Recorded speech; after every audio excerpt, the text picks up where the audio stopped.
I have stated that the poor people of Africa cannot manage Europe or America's waste.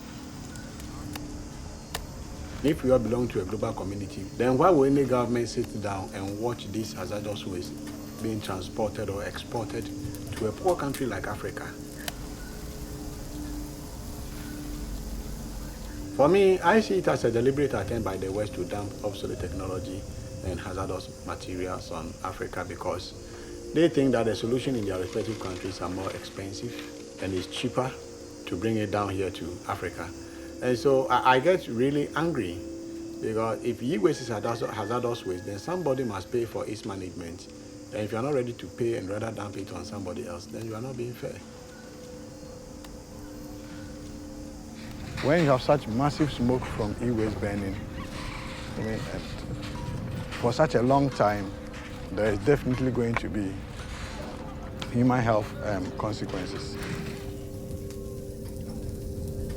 I mean, you can guess by just mere looking at it that about 70% of the people who are impacted by these e-waste activities are women and children. They are in the majority of people who come here. Some really have nothing to do with the e-waste, but we must begin to think more carefully so that one day another generation will not rise up and say it is the West that have killed developing countries. You see, situations like this must not be allowed to continue.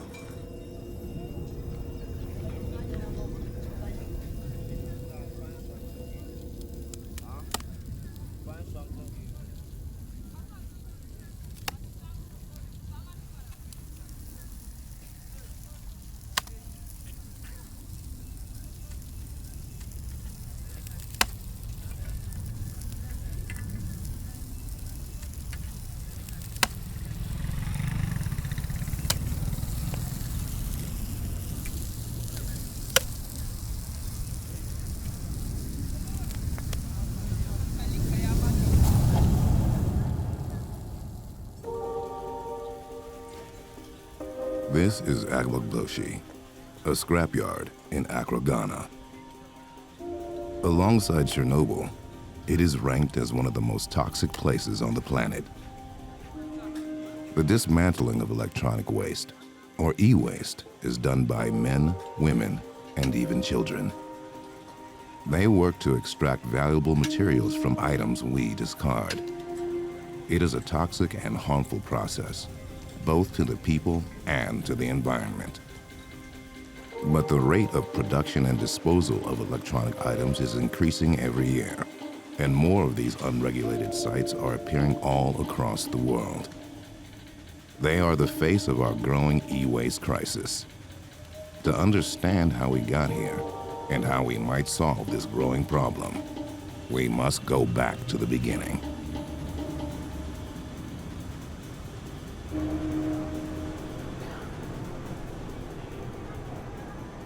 What we saw in the 20th century is this huge, rapid increase in consumption, in the development of technology, in the development of retail outlets, in the development of the ways we shop.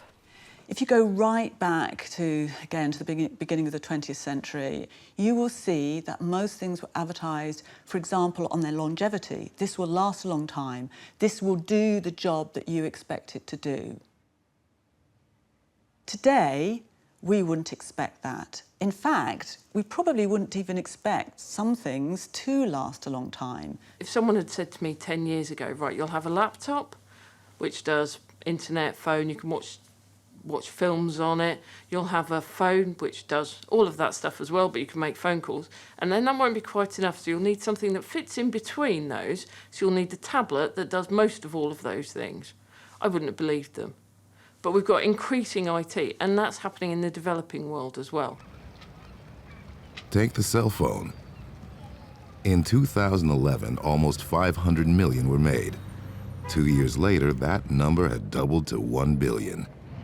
Today, there are more operational cell phones on the planet than people. But eventually, all cell phones break. In 2014, we produced 42 million tons of e-waste globally.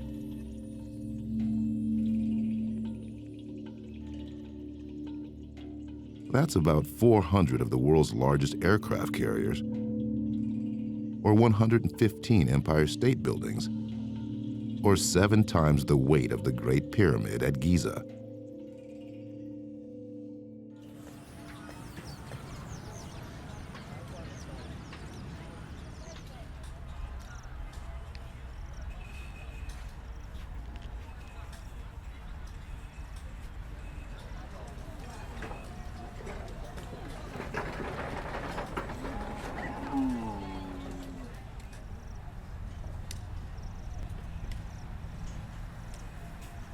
Ghana has huge import of second-hand electronics. And the last studies that was carried out indicated that 70% of all imports of electronic and electrical appliances are second-hand. So already that is huge. And even within the 70%, 20%, almost 20% is coming as complete junk.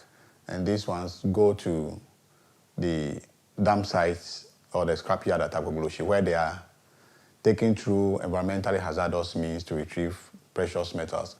Added to this is lack of employment for our youth. And so because there are precious metals that they can actually sell and make some money out of it, a lot of young people go into this hazardous business just to make income for themselves.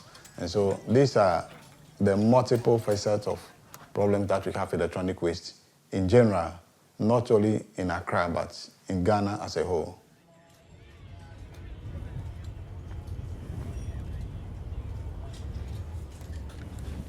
Yeah, I started the job with burning and dismantling.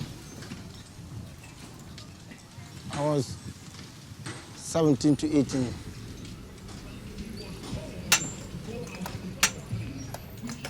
The electronic is coming from the towns. We get it from some of the companies, houses, and fitting shop. When they brought it from Europe, they will select the one is good and sell. The one is no good, they'll sell give us for scraps. So when you brought it here, you will dismantle it and remove the copper and then the wires, and aluminum, the rest, you will burn it.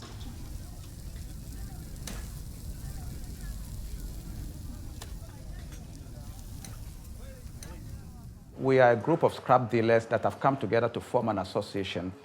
We are called the Greater Accra Scrap Dealers Association. In our scrap yard, we deal in scrap metals, which is the copper, aluminum, and the other stuff. Automobile vehicles, big machineries from factories, computer parts, electronics like radio sets, televisions, and all other aspects of metallic objects. We are interested in all that, yes.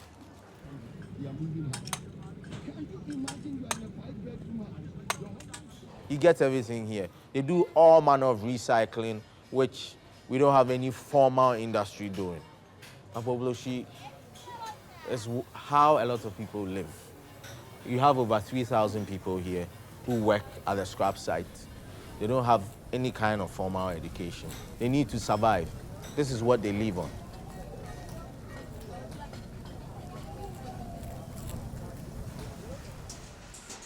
Today, the computers that we're using, our phones, our laptops, our tablets, are all about consumers using them to help them in their everyday lives and in their work lives. They're almost indispensable to those of us, particularly in the West.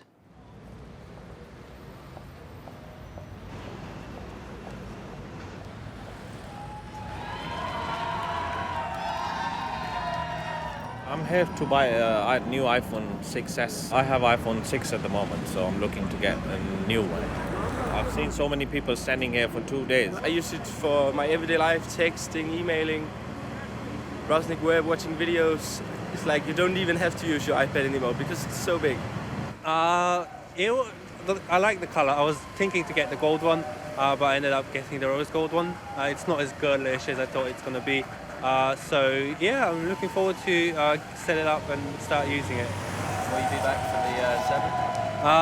Yeah, probably. I mean, 6S wasn't as exciting as the 6, but I think 7 is going to be I hope they'll bring something very interesting next year. I think one of the most important things about technology is just how beautiful it is. Holding the latest phone, a tablet that is smaller than the previous one, they look beautiful, they feel wonderful. And indeed, I think it would be puritanical to say that we should be living our lives without what these items offer us, both in terms of the technology and also in terms of just how we feel about them. I think that the problem for companies at the moment actually is probably that consumers are not aware enough of what is involved in both the making of the technology that they're using and the sourcing and the recycling and reusing. If you're looking at recycling in the UK, what would often happen is you might have some manual disassembly, but most things are shredded and then put through fairly high-tech equipment to recover all the different materials. However, if you go to developing countries, they don't have that high-tech equipment to recover the materials. So you'll have some elements of disassembly, and then in other cases, what they'll do is try and burn the plastics off because they find it hard to get to the metals that are attached to them.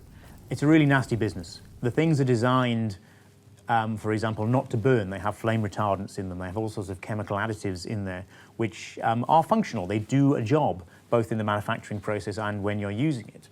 But when you start taking it apart, when you start to burn it, for example, trying to get to melt the copper out or the gold, when you try and treat it with acids to try and leach out some of the materials you may want to gain, that's really bad news because you have no control over what's being released. It could be released as a smoke, it could be released as something in the acid, which then goes into the ground. The problem of this thing is just only the smoking. When you breathe it, evening time, you are not feeling well, no go fit sleep, and it get fever again. When you breathe this in, the smoke, at least your chest, when you cough, it will be black.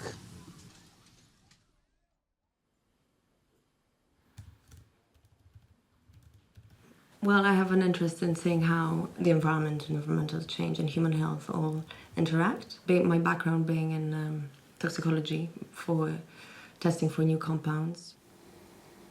The team of Eli Film wanted to do an independent study to test if there is chemical contamination related to electronic waste dumping and processing in Agbogbloshie. As part of the study, I worked with Samson Otiemo at the Ghana Atomic Energy Commission. Samson is a former school teacher and currently a researcher at the Commission, which is a governmental research station. I was teaching in a secondary school when one time we had a letter from a Dutch company that I didn't want to mention the name, that they wanted to donate computers and other accessories to my school to support IT education. And we were so happy because we needed these electronic equipment at that time. They paid for the full cost, 2 40-foot containers from Netherlands right down to my hometown, Ekropon, where I was teaching. When we were testing the computers before distribution, we noticed about 80% of them were not working. And we were surprised because how would the company pay all this money, send this junk equipment to us? That time I hadn't heard of e-waste, I didn't know what it was. I spoke to other teachers from different secondary schools, and unfortunately, they also have the same sad story. In one case, none of the computers was working. But I just went onto the net and said, dumping useless computers to Africa, and I found so many information on e-waste, and that really pushed me into this e-waste research.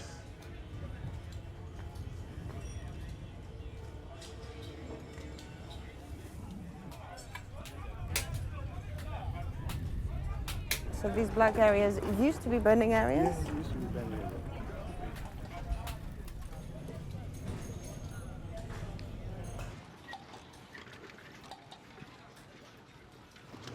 So where are the new burners? The new burners. That's what Okay. That's where we are moving towards. Okay. But you see, what I'm wondering is there's pockets of people manually... Disassembling. Yes. These guys dismantle anything. Just bring it and they'll dismantle it for you. You can bring the latest Ferrari and they'll dismantle it. So this is typical e-waste dismantling activity going on. Okay. You can see they've dismantled almost everything. And these guys who do the dismantling, they have the highest injury rate. Yeah, they have the highest injury rate. I mean, look at this guy hammering the compressor. Any slip of the hammer can result in fatal injury.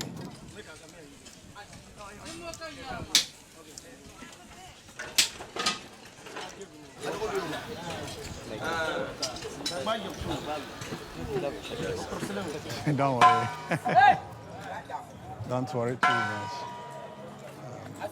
Why is he... That shouldn't be open, should it? Gas will gas in him. What he's doing is potentially dangerous. That is why their colleagues are protesting. Never do that. It could be an LPG gas, or it could be... And you know, there's fire here.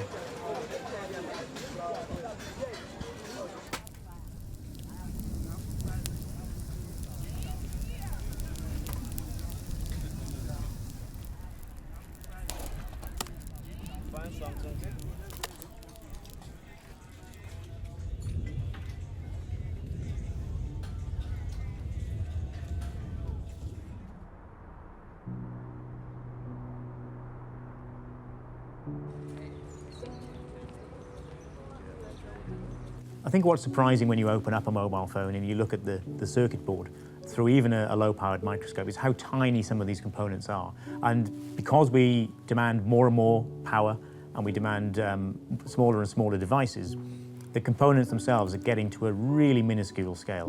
Capacitors and resistors now are less than 1/3 of a millimeter across. So you're talking about getting close to the width of a human hair for some dimensions of some of these components. So this is a pretty old phone. This is relatively easy to take apart to a certain level, and then it gets tricky. So I've taken those screws out, but now what? Okay. Then we've got the electronics. You can see how they've started to corrode a little bit in this really old phone. Then the circuit board. You find in mobile phones there's a lot of shielding because there's a lot of obviously transmission of radiation as the thing transmits. This little motor is the thing that makes your phone vibrate, and this little weight at the top is actually made of a tungsten alloy because it's so heavy. Here we go. So that's some more of the circuit board, and under here, if we can get it off, is the gold. So wherever there are buttons, there's usually gold. And that's why smartphones are a little bit cheaper to make to some extent because they don't use all this gold as the contacts, because they simply don't have a keyboard and buttons. From this design, there's clearly been not much thought given to how you get the recyclable materials out of here, how you get the valuable materials out, maybe even how you get the toxic materials out. They're just too integrated with the design. Just common sense tells you that this is all rather difficult and probably not worth doing. If you're a recycler, you just want to throw this straight in a big recycling furnace maybe and just get the precious metals back. So one of the devices we've been able to use to look inside a mobile phone and find out what it's made of is something called an X-ray fluorescence gun. It's a device that uses X-rays to look inside materials, but it actually puts X-rays in, and then it gets X-rays out. And by analyzing the X-rays that come out, we can work out what it is that's inside that material. Okay, so we've got some of the parts from the deconstructed mobile phone, and it's this kind of thing that we're interested in finding out what exactly is in there. It looks pretty simple, maybe just a piece of glass, but actually let's find out what goes into the making of this small component from the mobile phone. So we're going to pop this straight in.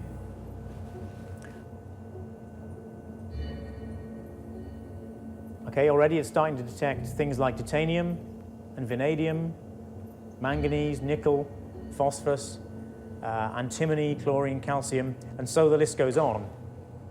And what we thought was just a simple piece of glass screen turns out to be fairly complex. Glass mainly is made of silicon and oxygen, but we've got far more going on here. And that's because the glass has been functionalized. It's got reflective coatings, it's got to be electroconductive, it's got all sorts of functions that it needs to perform as a screen. And these elements all go into making that possible. Current recycling technology is limited. We can only retrieve some of the elements that we put into the waste stream in the first place. In e-waste, it's typically less than half the elements. The rest of them are never fully recovered. And so we are basically consuming and throwing away some of these very precious materials.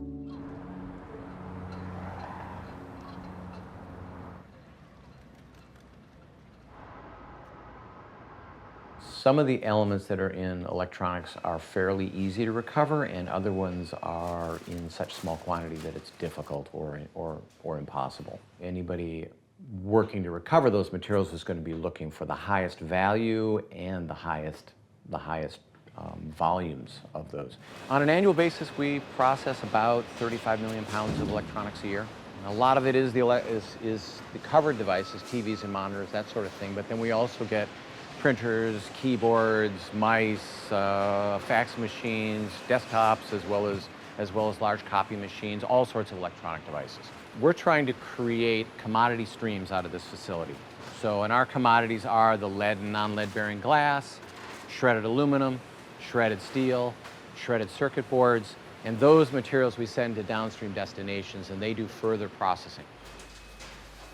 In the U.S., just over a quarter of all e-waste is recycled in facilities like this one in Seattle. They are classified as a formal industry and have to comply with specific regulations. In developing nations, there is little formal industry. This means there is minimal regulation and therefore few safety standards. I certainly understand how the informal sector is created. People need to make a living, they're doing what they can to survive, but I don't think that we need to, or I don't want to participate and send materials into that when I know full well there's better ways to manage the materials. I mean, there's short-term and long-term hazards. So the short-term hazards are, you can cut yourself very badly. There's a capacitor in a television that you could potentially give yourself a good zap. There's other things that could happen on a short term, cuts and lifting hazards, those sorts of things. We work on ergonomics. And then there's the long-term hazards, exposure to metals over a period of time. We provide garments for our workers, safety shoes, steel-toed shoes, gloves, sleeve protectors, masks, glasses, screens, all sorts of safety gear for our employees. We expect them to leave those garments here so that they aren't laundering that material in their own laundry facilities. Instead, we're taking care of that, and if there are any potential materials on their clothes, they're left behind. We have hired third-party consultants to help us with air monitoring to ensure that we have a safe workplace. They work with our employees as far as exposure data for materials. We do standard hearing evaluation and other things like that for worker protection. So you have a range of materials which are regarded, particularly in the EU, as toxic materials. Lead is one which most people would have heard of, but there are also cadmium, arsenic, which people are aware of as a poison, mercury, and there are others as well which can be detrimental to health. So as long as we control the amount that's released to the environment, and we do it in a well-controlled and environmentally friendly way, then we can deal with these elements which are, harmful to human health. But if you do it in an uncontrolled way, and if you release it to the environment, if it gets into the soil or into the air, then that can cause a problem.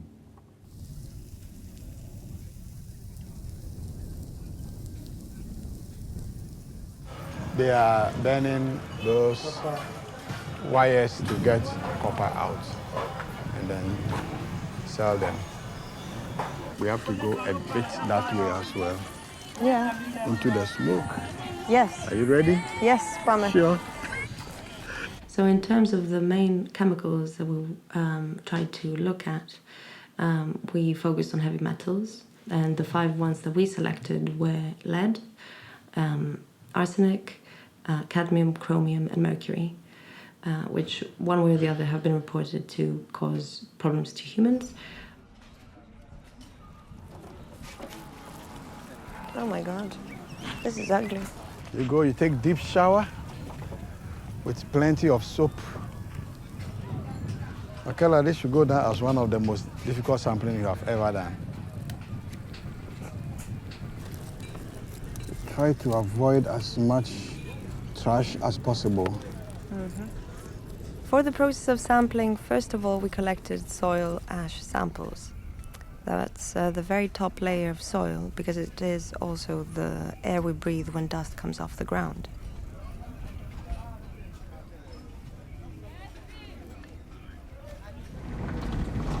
There we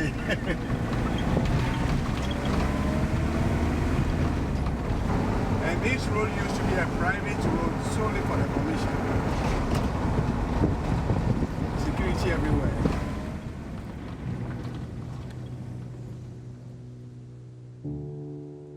As soon as we collected the soil samples, we took them to the commission to air dry them so that all moisture goes away.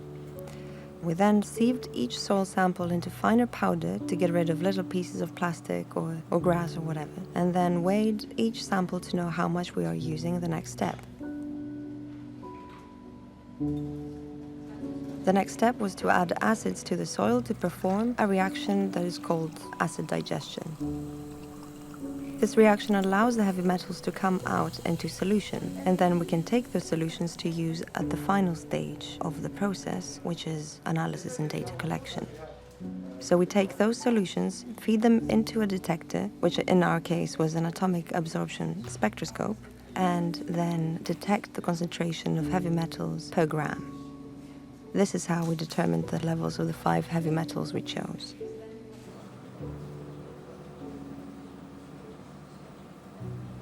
What was shocking, I suppose, the hypothesis of our testing was that we will find contamination, but I did not expect to find contamination in that small sample size, and also in the disused areas, in the areas that are not directly involved with electronic waste. In order to make a very clear causal relationship between each heavy metal or each chemical towards a health problem, it takes a long time, and that's the whole field of toxicology.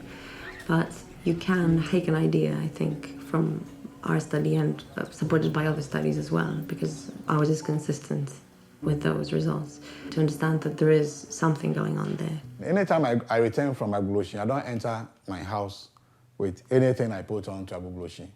I more or less remove everything naked and walk straight to the bathroom. So that I don't touch anything in the house. I go straight to the bathroom, get myself washed down, and then make sure I put on protective clothing, soak my clothing for about 3 days before putting them in the washing machine, so that I don't cross-contaminate anybody in my house. Because I'm worried about the huge pollution at the site. The problems associated with toxic materials are not new to us. There are international treaties that aim to control their transport, use, and disposal. As e-waste contains toxic materials, it is classified as hazardous. The main treaty covering hazardous substances is called the Basel Convention. So I'm Jim Puckett. I'm the founder and director of the Basel Action Network. The Basel Action Network gets its crazy name from a United Nations Convention about trying to help developing countries protect themselves from hazardous waste dumping by rich, developed countries. It was unique in that it's an environmental treaty which was driven and basically authored by developing countries, and extremely important that it gets ratified, particularly by the countries that it needs to apply to the most, the highest waste-producing countries. And the United States, per capita, produces the most waste of any country in the world. Over 170 parties All of the European Union, Australia, Canada, Japan, etc., are all parties to it, but the United States refuses to ratify it. And there's only 2 countries in the world that signed it in Basel, Switzerland, when it was first adopted, that never ratified it, and that's Haiti and the United States. Once something is exported from the United States and is on its way on a boat to China, as soon as it gets out of our territorial waters, it becomes criminal traffic.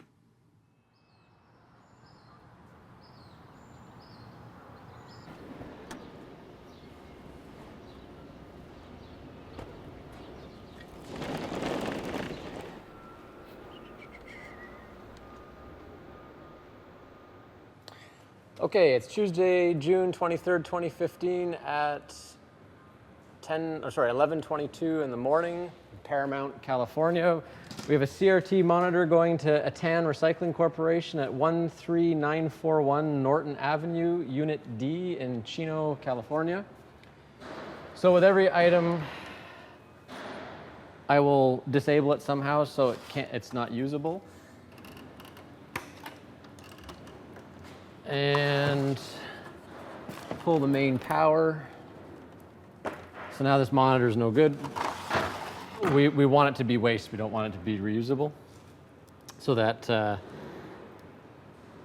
we can state down the road that yes, this item was a waste product. And if the recycler says, "Oh no, we sent it for reuse. We tested it," it's like I have footage of me destroying the monitor. When I'm installing the GPS units in the electronics, I do think a lot about where it's going to end up next, or who's going to handle this over time. In the last year, I've seen items move into countries I've never even visited. It kind of blows my mind away, and it blows my mind away even further that we have this technology accessible to a small nonprofit like the Basel Action Network, and it's affordable to a certain degree. Reliable data on the international trade in waste is very poor and cannot be relied upon because we're not collecting data for those waste streams. So what you have to do if you really want real information about waste trade is you have to get your hands dirty. You have to get out there. You have to follow the containers that leave recyclers and disappear. You need to have people in the ports, like in Tema Port in Accra, Ghana. You need people in Hong Kong. See the stuff coming in, follow it where it goes. You need to also think about using tracking devices. This is something we're starting to do now. This is what you have to do to really find out what's going on. Okay, so it should be this line of equipment here. Well, not in that order, but sure. Yeah, grab the tags and we can check the numbers. So that's the order you're going to do them in. Super. And just let me show you Atan Recycling.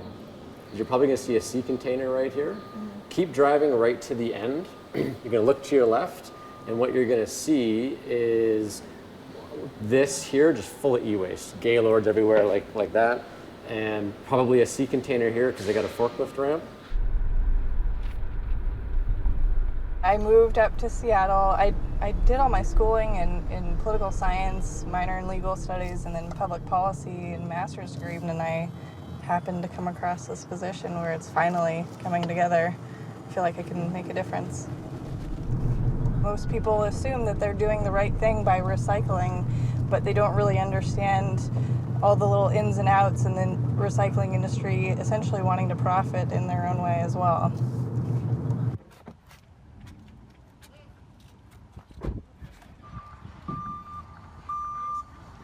Where do you recycle? I'll get it for you, but let's start the cycle. Okay. Yeah.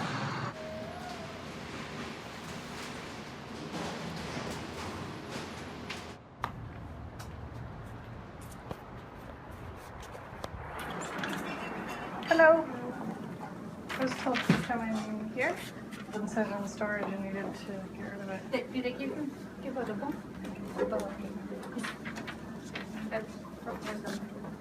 Or it's for your personal use? Yeah. What do you know of? I don't need to get rid of it. Huh? I just needed to get rid of it, recycle it. Oh, okay. Is that okay? Yeah, sure. Okay. So we have now deployed about 200 trackers, and we're following them all over the earth now. So I'll show you a little more when we go to the map function. This is the one that went from Michigan, as you can see. It went ... across the country on a train and sent out of Long Beach, California, went to a port in China, and then went down to an area in China which is really remote, really rural. And if we zoom in on that, you see a blotch of points, which means every 24 hours it was reporting. If we take that into the satellite map, you can see that all of this is in a farm scrapyard in the middle of a farming community in China. Out of the Basel Action Network's 200 trackers, 62 went abroad to developing countries. But there was one country missing from the list of destinations. It's a big mistake to presume that Ghana is the extent of the problem. Ghana is easily accessible. You get off an airplane with your camera, you go there in 20 minutes, you can look at it. That's why it's getting featured so much, but don't think for a minute it's the only place it's happening on Earth. We know for a fact that it's far larger amounts of being dealt with similarly in China, India, Pakistan, other countries in Africa, etc. So it is a widespread problem. It's an economic-driven problem, so it isn't going to be confined just to Ghana. The Basel Action Network trackers revealed that broken CRT monitors left with Atan Recycling had been exported to Taiwan. Under Taiwanese law, it is illegal to import broken electronics.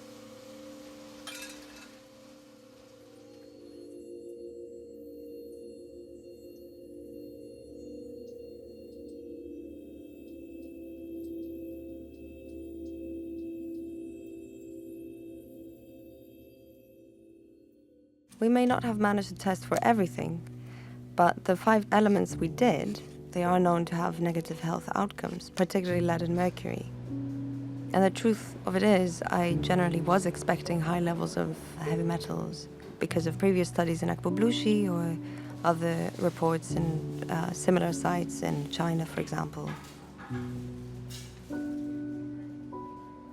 The routes by which those heavy metals can reach humans are multiple, so it can be harmful to inhale, to ingest, to have skin contact, and it's very harmful to any wound-bearing children because the heavy metals can affect the development of embryos.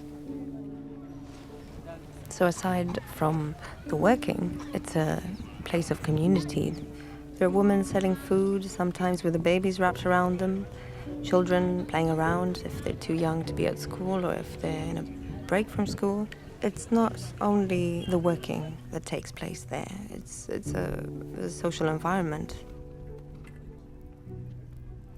As soon as we got our results, I showed them to Dr. Tony Fletcher, who is an epidemiologist working between Public Health England and the London School of Hygiene and Tropical Medicine, where I also work.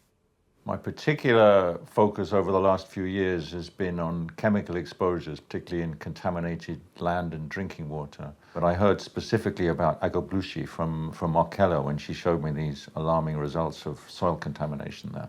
It's very worrying because they are vulnerable individuals and they are not informed about the potential hazards. So, I mean, one is they may not have other opportunities for work, so they're kind of trapped in having to work in that area. But the other thing is because they have no idea of the risks, then they can't take steps to minimize exposure because they don't know what the risks are associated with these compounds. I mean, they don't smell. They're not gonna. You don't perceive these metals as being something that you taste or anything. The levels of exposure here, it's enough to lead to chronic risks to health without you perceiving it's happening to you. You've got two different sorts of risks involved here mainly. There's neurological damage, risk to your brain, to your nervous system, particularly strongly from lead and mercury, which are among the contaminants. And then there's the risk of cancer, which you get from arsenic, from chromium, and from cadmium. The 5 elements that were tested are all known to cause human health problems. They include cancer, respiratory problems, developmental defects, and neurotoxicity. The concentration of these elements in Agbogbloshie was sometimes over 100 times higher than the soil outside the site. But nobody gets health screened in any way here. Once a while, the Ministry of Health comes in and does it, but it's purely voluntary. Purely voluntary? Yeah, purely voluntary. And what do you know what they do? Like, do they take samples? They take their sample, they check for their vital stats, blood pressure, sugar level. But they don't test? We don't have a national toxicology laboratory. We don't have national toxicology laboratory. We don't feel good looking at their condition economically, looking at the condition of health. Because most of the things that we do here negatively, we, first of all, it comes to us, we start getting the negative effect before it even exposed to other people. Therefore, we are not happy about what is going on. It looks as if our situation is like you have a daughter that is dying, you don't have money to take your daughter to the hospital. So you just be confused and you don't know what to do. That is the situation in which we find ourselves. So people who might get ill here, though, will they go to that hospital or well, no? They might go to, there's a clinic nearby where they'll go. But again, because we don't have, and these people also, I mean from the lower ebb of the poverty, like may not have the financial resources to do the kind of tests that will help to identify their illness. So maybe if they complain of headache or vomiting, which are all symptoms of poisoning, the doctor may treat them for malaria, which is quite prevalent in Ghana. And so the person may end up dying because the problem may not be malaria problem, it could be poisoning.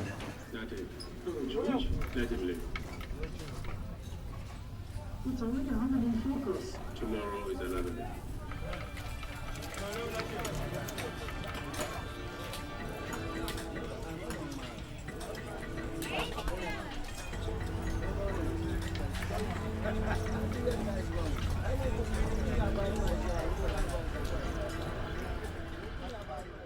As far as Africa goes, with this tracking project, we have not seen one go to Africa yet. And that's interesting because when I first went to Lagos, Nigeria in 2006, we saw a lot of material from the US in Lagos. Ghana seems to have a special relationship. A lot of the people involved are expats from the UK or from the former colonial relationship.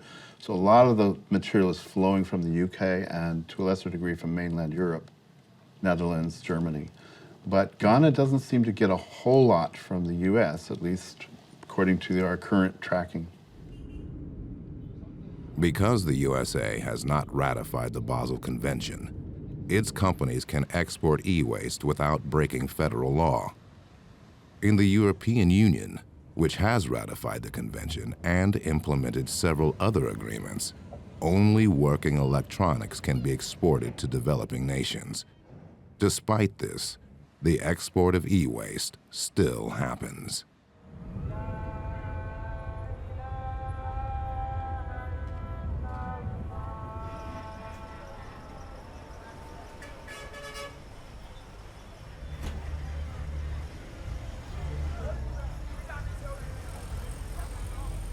When my boss bring them from the maybe UK, comes straight to the port, my general manager has to do the processing with the paper, these things.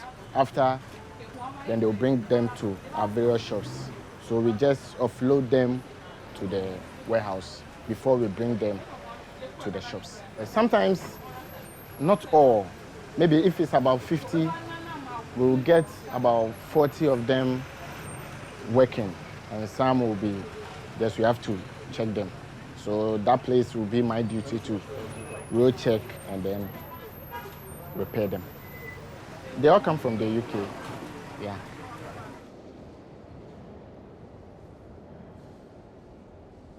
No one knows how big the extent of the criminality is, because they don't fill in returns to say, I've just engaged in 10,000 tonnes of illegal activity or whatever it might be. We believe there's something in the region of about 100,000 tonnes of waste that's illegally exported, waste electricals that are illegally exported each year from England. The people we're targeting are criminals, and they're doing it for money. And there's a whole range of people involved in the criminal activity, from those people that think it's a fast way to make money, through to people that are seriously organised in terms of funding other criminal activities. We have got a good industry in this country and in Europe for recovering electronic waste and turning it into valuable materials. Unfortunately, some people take the money pretending that they're going to recover the material, and then they might masquerade it as other goods and send it to a place in the world where it is cheaper to dispose of, which is illegal. To put this to the test, eLife deployed 4 trackers hidden in broken CRT monitors. They were disabled by an independent electrician.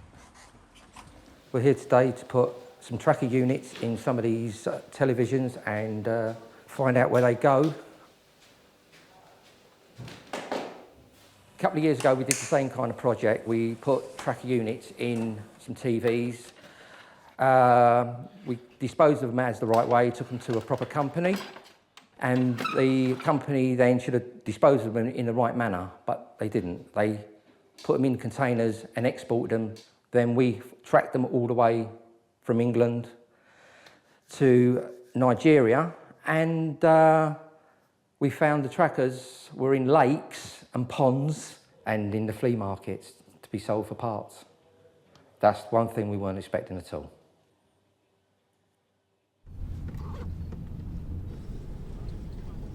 Four drop-off locations were established around London. Of those 4, 3 CRTs were taken to recycling centers and scrapped according to regulations. The 4th, however, traveled elsewhere. How are you doing? Yeah, no. I just want it recycled. It's broken. Yeah, good man. Yeah? All right. 50p. You don't need that. Do you? I'll let you have it. All right. It's broken though. All right. Thanks a lot. Okay. Yeah? Thank you very much. Cheers. Within a month, it had arrived in Tema Port Accra and then was transported to the La Paz district, a location known as a marketplace for used European goods. River, UK. UK. Oh, wow. I see. Okay. That's it. 2 of the eLife team found the CRT on sale outside a second-hand goods shop.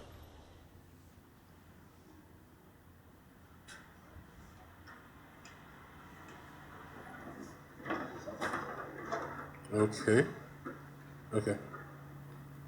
Okay, so I've seen the tracker. You can see the tracker. Yeah, that's obviously it. It was sold to them for $15 US, and it was still broken. Not everything that gets diverted off for reuse still works, and this is where the problem comes in. In this country, we're absolutely rubbish at repairing. Hardly anyone gets anything electronic repaired. Whereas if we go to those other countries, the repair's quite easy. So there's no waste and not waste. That's purely our slant on it. It's perfectly legal and environmentally and socially wise to reuse computers and any other electricals as much as possible. So in parts of Africa, for example, 80 to 90% of the population can't afford new. So if we're going to hit Millennium Development Goals, if we're going to have IT involved in any development, we need people to be able to buy these goods, and they can't buy new. I think because the electronic products that are coming as second-hand, we have a perception in Ghana that those ones are quality than the brand new equipment. And sometimes it is true. Most of the electronic gadgets that come from the Asian region are mostly substandard. And so they bring that quite easily. And so people tend to buy secondhand more.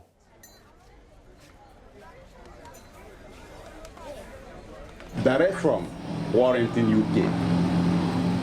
My dear customer, I want to assure you that you don't have anything to regret buying from Umejesi and Sons, Nigerian Limited. Yeah, and we believe the videos are working perfectly, right? Perfectly working. We tested, we made the test this morning. So the customers that you're selling the goods to now, what assurance are you giving them? We are giving them the assurance that we are giving them the best of the best. If you can watch and see that everything is intact, you can see nothing. So the whole thing are in perfect order. Whether exported legally or illegally, one issue that cannot be denied is that at some point all electronics will become waste. When this happens in developing countries, the lack of recycling infrastructure means e-waste cannot be disposed of safely. As it cannot be shipped elsewhere, it ends up on sites like Agbogbloshie. In Ghana here, we have some people who goes around, buy them as scraps. They two pieces them. So we don't know what they use it to do, but they will buy it from us at a cheaper rate, and then they take it away. Normally they come to the warehouse because when we checked and it's faulty and we can't do nothing about it, we just put them somewhere. When they come, then we just give it to them. We can't just leave them in our garbage, like we can't send them to the refuse site. Definitely they also go there to pick them out. So it's important they come around and then take them away. There's no other way, unless the scrap dealers come around to take those things.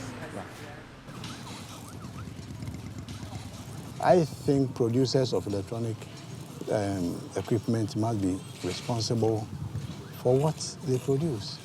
I mean, there's no justification to find Dell keyboard lying in Agbogbloshie. When we are talking about circular economy in UK, there is absolutely no justification. Why is it that Dell, HP, Toshiba, etc., in UK and in Europe and in America, they are responsible for the end of life of their products, but when it comes to Africa, we leave it for our poor young men to dismantle and poison themselves and everybody else?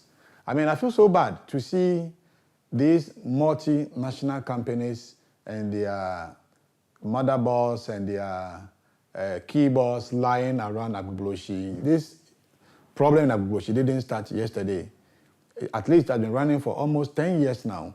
Why is there no concrete action by the producers to try and also solve this problem?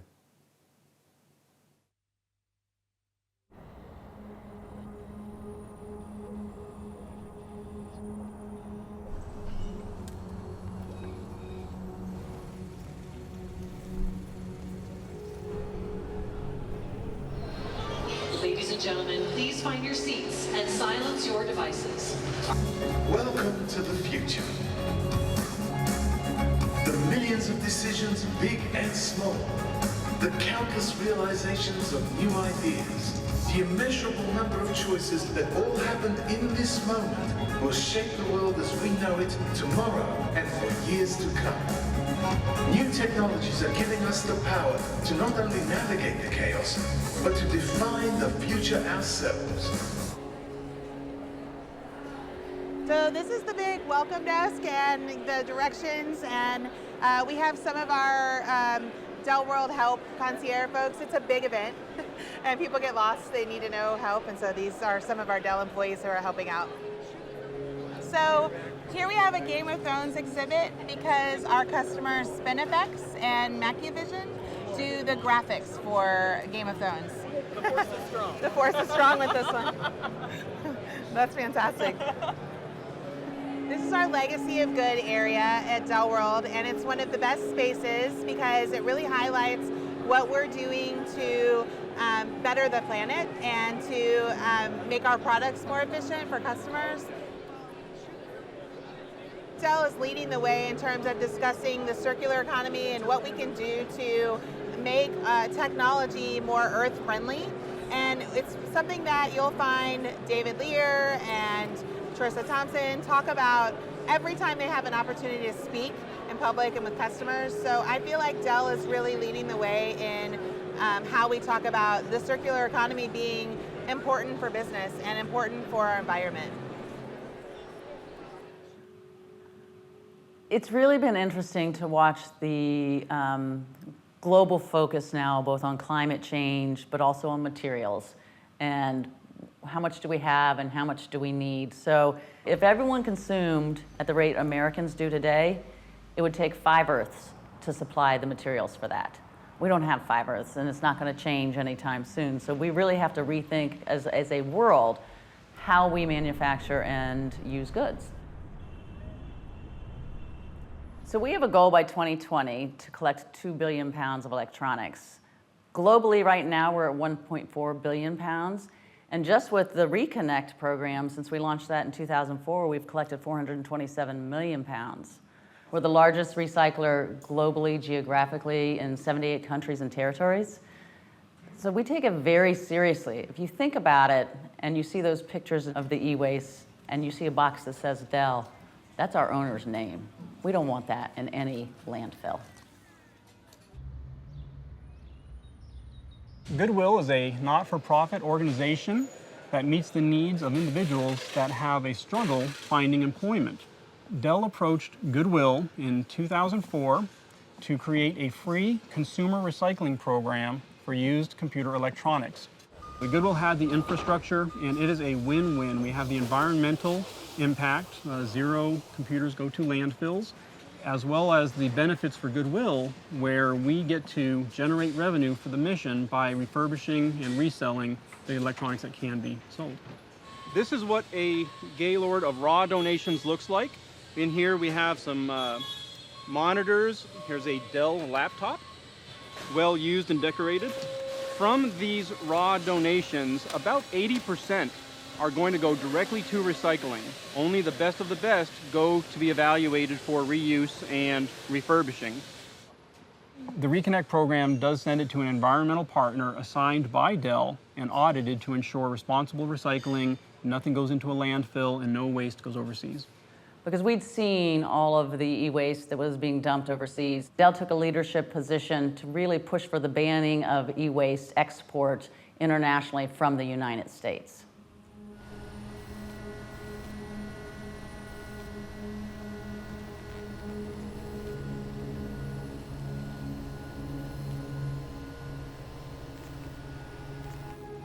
The problem with recycling is that on its own, it is not a solution. The process is complex and expensive, and lots of valuable material is still lost. To reduce the amount of e-waste, we need to rethink how we design and manufacture our technology.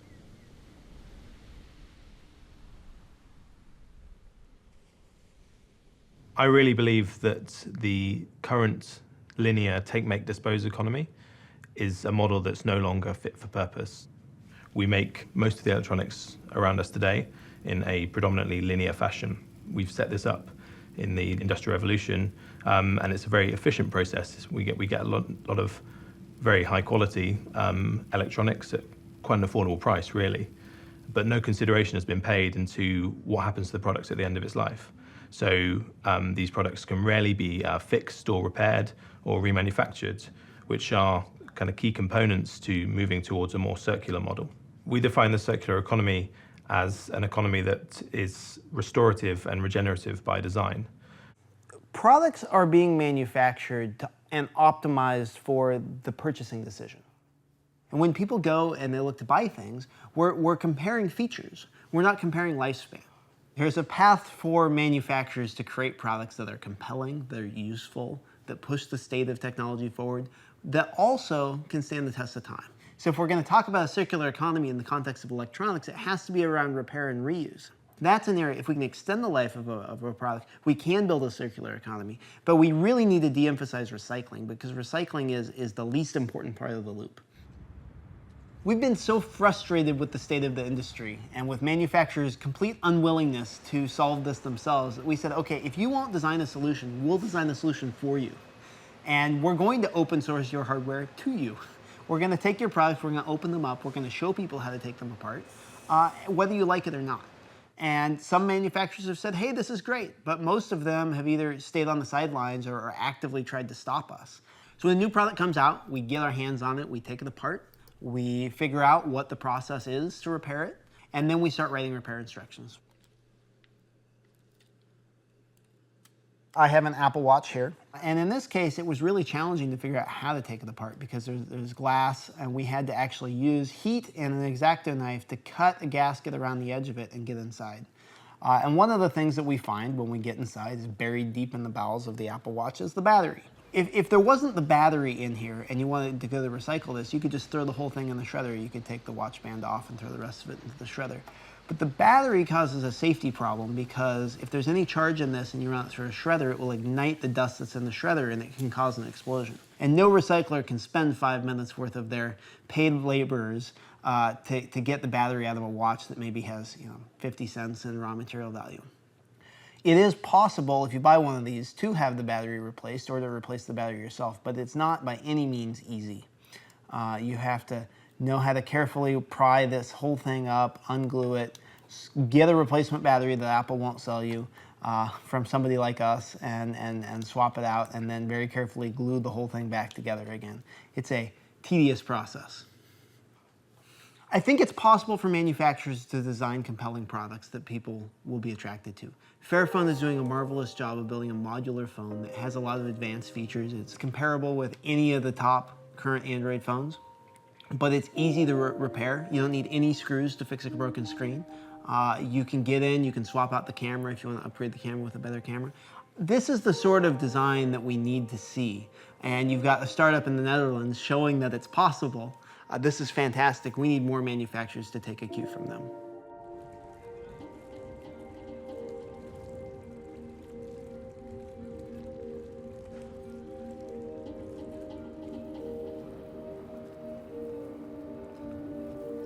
You need to create a different reality than we have right now to be able to solve all the problems.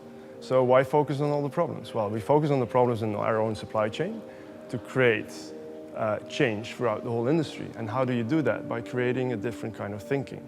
And in that sense, Fairphone is part of a bigger thing, I think. So we've been very successful in the sense that when we started, we were just, we were set up as a campaign. But at a certain point, we figured out, to really be able to change, we need to be part of the economic system. And that's also the moment where we said, if there's more than 5,000 people that will buy the phone, we're going to do it. And the fantastic thing that happened then in the crowdfunding was that we sold over 10,000 phones in 3 weeks. And just to give you some numbers, that's 3.5 million euros of crowdfunding in just 3 weeks. And we had it on our bank account. We didn't know how to make a phone. That was a bit of a panic situation, but we saw that people really made that statement. The mission of Fairphone as a social enterprise is by building our phone, we want to create a more fair economy. A fair economy, that's a huge word, that's so intangible, you cannot really overnight change the whole economic system. So what we've done is within our own value chain, we have identified 4 action areas that we continuously want to improve on a social and environmental aspect. Those 4 areas being mining, design, manufacturing and life cycle. For example, in mining, and the first priority in there is how to come up with alternatives for the currently infamous conflict minerals, being tin, tantalum, tungsten and gold from Congo and surrounding countries. So by investing and sourcing from mines that are validated conflict-free, we hope to come up with alternatives for Congolese miners to be able to work in these validated green mines instead of working in mines that are run by rebel groups. One of the main flaws of the design of smartphones now is that they are designed to be very beautiful in the shop, but not so designed to, let's say, survive the life that we give them. So we try to solve that with this integrated case, which gives a much better resistance as well. Another flaw on phones normally is that we'll break our screens, and normally we have to go to a shop or lose it for a couple of days. With Fairphone 2, we have 2 pins here that you can open, and you can just remove the screen. What we've done with Fairphone 2 design is isolate all the electromechanical components. And what that means is all the components in electronics that have a movement, if you want. So a camera has a focus that has to focus. A speaker has to vibrate. A USB port has a connector coming in and out every day. So all those electromechanical components are the ones that break faster, let's say. For instance, if my camera would have a problem, then after some diagnosis has been done, I could just get a new camera, and with a simple Phillips screw, you would be able to just remove your camera. In a couple of years' time, I'm almost 100% sure that the main industry has a lot of these notions of circular economy integrated in their product management, product design, product services, and product end-of-life management.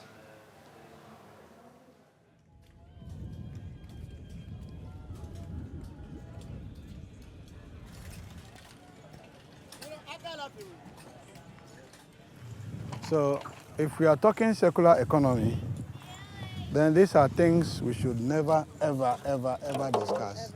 We shouldn't think that plastics are cheap. And for that reason, we can just dump them in Africa and leave them here. You know, all these plastics that we see there, from television sets, from computer monitors, are gone. I say they are gone forever. The world may never recover them again. The circular economy thing becomes mere rhetoric if we don't put back some of these products into the chain. Because we think once it is out of Europe, out of America, that's it, our problems are solved.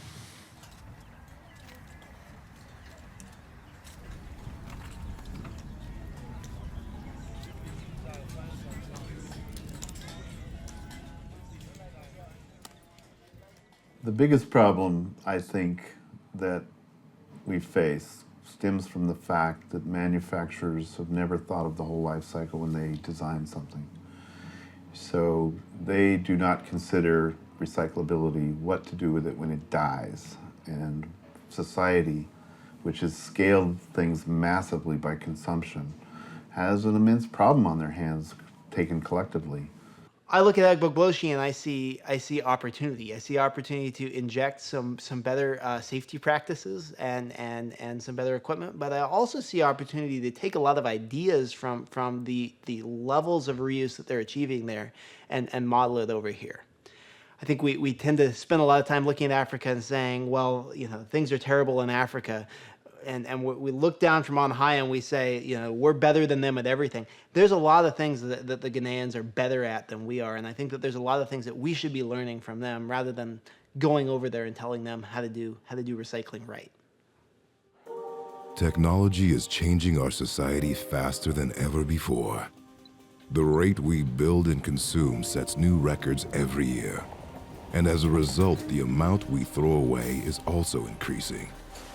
There are growing numbers of sites where waste electronics are processed unsafely, with dangerous consequences. And Agbogbloshie is just one example. It is time to think of a different way.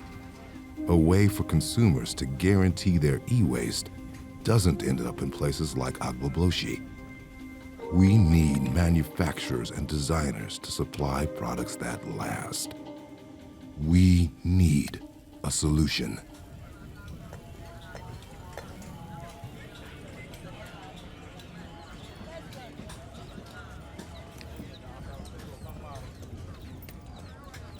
We are not really discussing circular economy because we just found one motherboard lying there. Why do we leave it here? Why do we pollute these children with such things when we can use them properly and put them back into the product chain? Is it deliberate or somebody's not thinking? I think somebody's not caring, that's it. Well, then we must begin to care because we are in a global village. You see, it is not a Ghanaian issue, please. This is not about Agbogbloshie. It is not even about Ghana. It's about how we are treating our end-of-life equipment. That is the fundamental issue. If we look at it as Agbogbloshie issue, if we look at it as, oh, Ghana is polluted, we put fantastic pictures in the newspapers, on the internet, and say, oh, Ghana is polluted, please. It is not about Ghana. It's about how, as a global system, we are looking at material scarcity, material conservation. The future of this globe depends on how we all transform this place and make it better so that the materials can come back into the production chain. Otherwise, the next generation will not survive what we are doing. This is certainly not sustainable.